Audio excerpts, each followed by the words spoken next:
Final খেলবে Brazil বলছে পরিসংখ্যান। মরক্কোর বিপক্ষে 1-1 গোলের সমতায় বিশ্বকাপ যাত্রা শুরু করেছিল ব্রাজিল।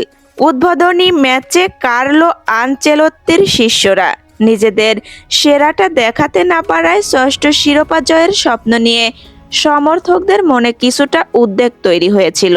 তবে দ্বিতীয় ম্যাচে হাইতির বিপক্ষে সম্পূর্ণ ভিন্ন এক ব্রাজিলকে দেখা গেছে।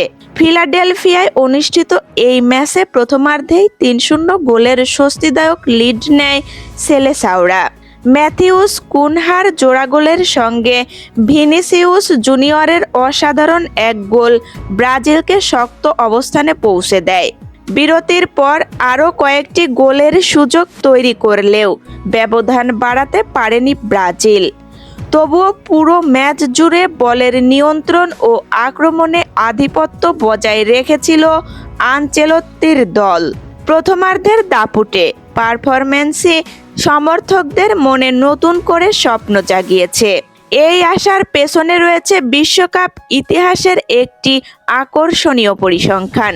এর আগে বিশ্বকাপে যে 4 বার কোনো ম্যাচের প্রথমার্ধে 3-0 গোলে এগিয়েছিল ব্রাজিল, প্রতিবারই তারা টুর্নামেন্টের ফাইনালে জায়গা করে নিয়েছে। 1950 বিশ্বকাপে 2 বার এমন কীর্তি গড়েছিল সেলেসাওরা।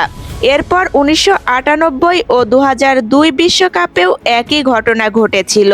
যদিও 1950 সালে উরুগুয়ে এবং 1998 সালে স্বাগতিক ফ্রান্সের কাছে ফাইনালে পরাজিত হয় ব্রাজিল। তবে 2002 সালে জার্মানিকে হারিয়ে নিজেদের পঞ্চম বিশ্বকাপ শিরোপা ঘরে তোলে তারা। অবশ্য পরিসংখ্যান সব সময় ভবিষ্যতের নিশ্চয়তা দেয় না। তারপরও হাইতির বিপক্ষে ব্রাজিলের আত্মবিশ্বাসী ও দাপুটে পারফরম্যান্স সমর্থকদের মধ্যে নতুন আশার সঞ্চার করেছে। ইতিহাসের পুনরাবৃত্তি ঘটলে 2026 বিশ্বকাপের ফাইনালেও দেখা যেতে পারে সেলেসাওদের।